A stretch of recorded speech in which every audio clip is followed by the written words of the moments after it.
رضا صاحب آپ کی طرف آتے ہیں، سعودی آئل ٹینکرز پر حملے صرف بحری جنگی کارروائی ہم اسے کہہ سکتے ہیں یا پھر خطے میں جو طاقت کا توازن ہے اس کو بدلنے کی ایک کوشش ہے؟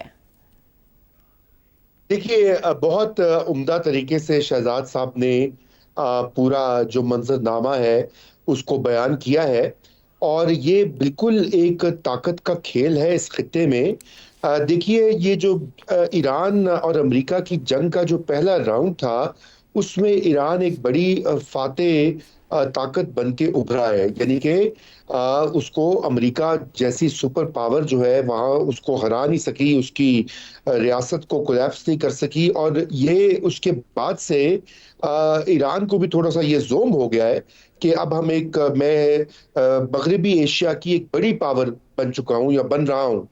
تو اب یقیناً اس کے جو پوری کارروائی ہے اور اس کی جو پوری پالیسی ہے اب اس ریجن میں، وہ یہ ہے کہ آپ نے ہورمز کے اوپر بھی اس کا کنٹرول ہو، اور دیگر جو معاملات ہیں وہ بھی اس کی مرضی سے چلیں، اور اسی لیے اس وقت وہ کشمکش جو ہے، وہ جو جنگ میں سٹارٹ ہوئی تھی وہ جاری ہے، اور یہ ایم او یو بھی ہو گیا، اور اس ایم او یو کے اوپر بھی مکمل طور پہ کاربند نہیں کیا گیا۔ دوسری طرف امریکہ میں جو صدر ڈونلڈ ٹرمپ ہے، ان کی اپنی مجبوریاں ہیں۔ ان کی مجبوری کا پرابلم سے میری مراد یہ ہے کہ ایک تو ان کو یہ دکھانا ہے اپنی عوام کو کہ یہ جنگ امریکہ ہارا نہیں بلکہ یہ جیتا ہے، کیونکہ نومبر میں الیکشن وہاں پہ آ رہے ہیں، اور اسی لیے انہوں نے بھی جو وہاں پہ کارروائیاں کی ہیں ایران کے بھی خلاف، اور دیگر حوالے سے بھی جو مختلف وہ الائنسز کو ری ڈرا کر رہے ہیں، وہ اسی وجہ سے وہ کرنا چاہتے ہیں۔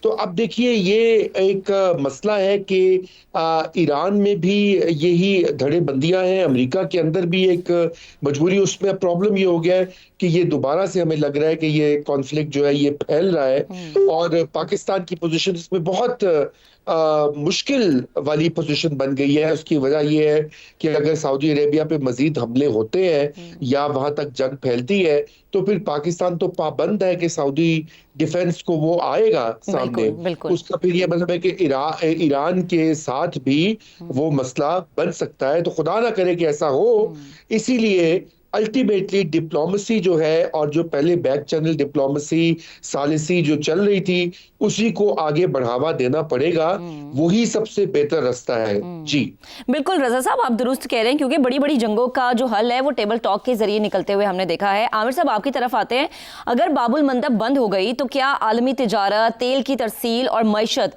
شدید بحران کا شکار ہوتے ہوئے ہمیں نظر آئے گی؟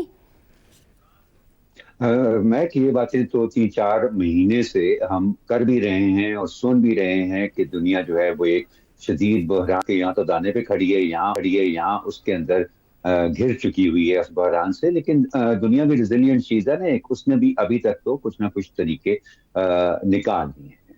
یہاں کی صورتحال کو میں سمجھتا ہوں، تھوڑا سا اگر اس کا ہم جائزہ لینا چاہتے ہیں تو ایبسلیوٹلی ہم نے ایران کے کانٹیکس میں تو بات کی ہے، امریکہ کے کانٹیکس میں ہم نے بات کی ہے، سعودی کانٹیکس میں بات کی ہے۔ میرا خیال ہے تھوڑا سا فوکس ہمارا یہ حوثی ریبلز کے اوپر بھی ہونا چاہیے، ان کی مقامی سیاست کے اوپر بھی ہونا چاہیے۔ دیکھیے، یہ ویسٹرن اور مڈل ایسٹرن اینالسٹ کے لیے یہ کہنا بڑا آسان ہے۔ حوثی ریبلز کی واحد ڈسکرپشن جو ہمیں میڈیا میں نظر آتی ہے کہ ایرانین پراکسی کی، لیکن وہ میں یہ سمجھتا ہوں کہ انہوں نے اپنی سہولت کے لیے، اس صورتحال کی پیچیدگی سے بچنے کے لیے، یہ ایک اختراع ہے ان کی جس کو وہ غیر ضروری طور پر بھی استعمال کرتے ہیں۔ اس کا مطلب ہرگز یہ نہیں ہے کہ ایران کی اس طرح کی پراکسی ہیں جو کہ سوئچ آن اور سوئچ آف کرنے کے اوپر چلتی ہے، کہ جو ایران نے کہہ دیا بس وہ آنکھیں بند کر کے اس پر عمل کریں گے۔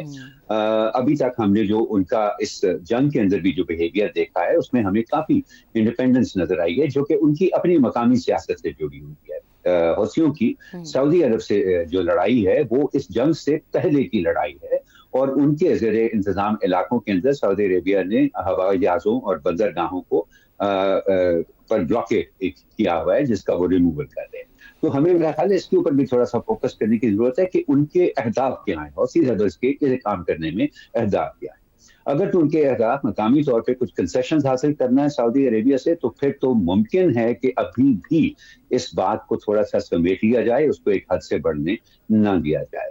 لیکن اگر وہ سمجھ رہا ہے کہ ہاں اب اگر معاملہ آبی گزرگاہوں کے ٹیرفز کے اوپر آ رہا ہے، آپ نے دیکھا ہے کہ ایرانین اسپیکر نے بڑی تفصیل میں بتایا کہ کون سا ملک اپنے واٹر ویز استعمال کرنے کی کیا فیس لیتا ہے، جس کے مقابلے میں آج تک ایران نے ایسا نہیں کیا.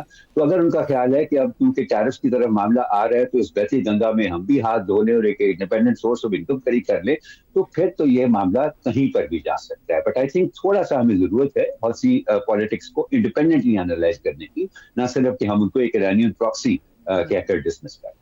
صحیح، ٹھیک. تو عامر صاحب آپ پھر یہ سمجھتے ہیں کہ اگر تو ہر طرح کی تنقید کا رخ اب ایران کی طرف ہے، بیک گراؤنڈ بھی وجہ ہو سکتی ہے سعودی عرب کے بحری جہازوں کو نشانہ بنانے کی؟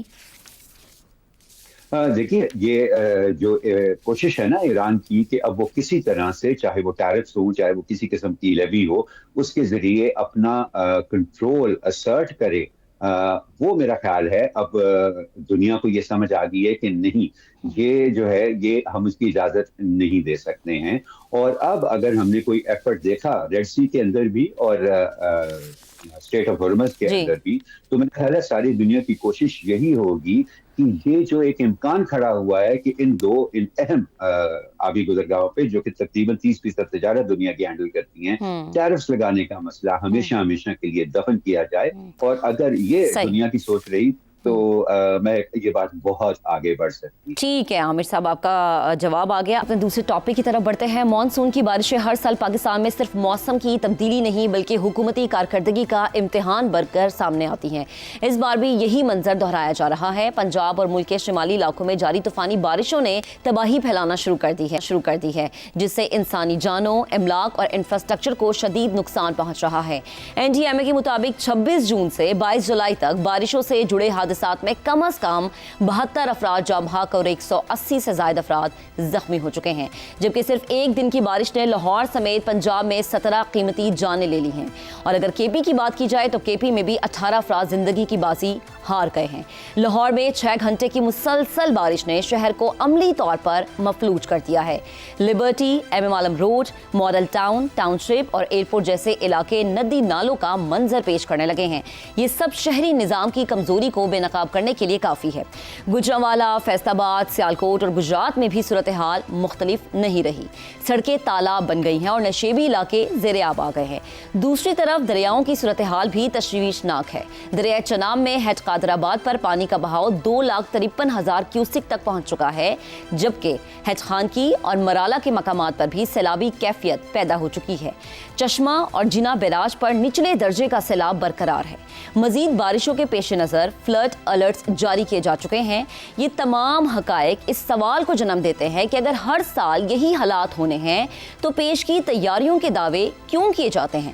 گزشتہ برسوں کی اربن فلڈنگ کے باوجود سیوریج سسٹم کی بہتری، نکاسی آب کے مؤثر انتظام اور ہائی رسک علاقوں کی منصوبہ بندی پر سنجیدہ پیش رفت نظر نہیں آتی. گزشتہ سال مانسون کی تباہ کاریوں کے زخم ابھی بھرے بھی نہیں کہ ایک بار پھر بارشوں کا نیا سلسلہ شروع ہو چکا ہے. ایسے میں اہم ہے کہ اس بار ہماری تیاری کتنی ہے؟ کیا حکومتیں اور متعلقہ ادارے ماضی سے کوئی سبق سیکھ چکے ہیں یا ہم پھر سے اسی بے بسی اور نقصان کے چکر میں داخل ہو رہے ہیں؟ سوال اپنے پینل کے سامنے ہم یہ رکھیں گے. مانسون کا آغاز، شہروں میں اربن فلڈنگ، دریاؤں میں سیلابی صورتحال، گزشتہ سال مانسون کی تباہ کاریوں کے زخم ابھی تازہ. کیا اس سال حکومتوں اور اداروں کی تیاری مکمل ہے